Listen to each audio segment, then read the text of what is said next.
I don't want to be in bondage. I don't want that. I don't want women to be sex objects or any of that. But after all, you know, women have a right to choose. They can choose whether they're going to buy these clothes and wear them or not.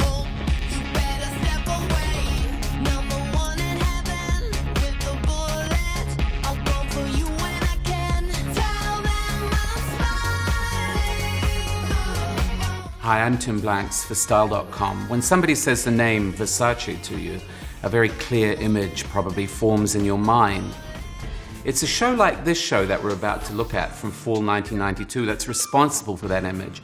This was when Gianni Versace was at the very peak of his creative powers. Perché c'è il cowboy americano col barocco europeo, se no facciamo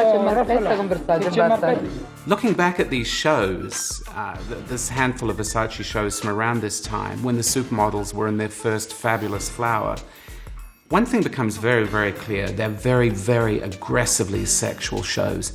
This show, in fact, Versace himself called Miss S&M. And the bondage theme is obviously the one thing that defines the look of the clothes. But it's a funny kind of sex when you think about what was going on in the world at large at this time. This was really when the AIDS epidemic was in full cry. And there's something about the sex in these shows which has a very much look but don't touch quality. They're physically provocative, but I think they're also intellectually provocative, which you can see from the response of the audience. It was strong because it, got everybody talking, but I'm not sure he's going to sell a single item of clothing. I think that it's more that sexuality is returning to sort of the big T's.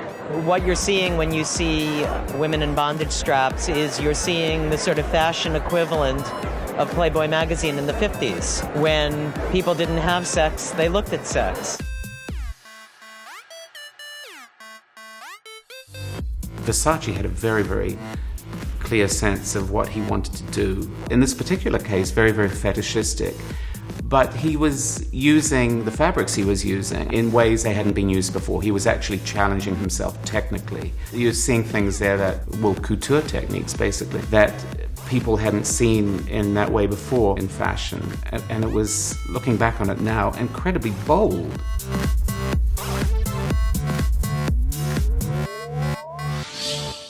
Well, I'm going to go and take a cold bath now. I wonder how that show left you feeling. Please leave your comments below and please subscribe to the Style.com YouTube channel.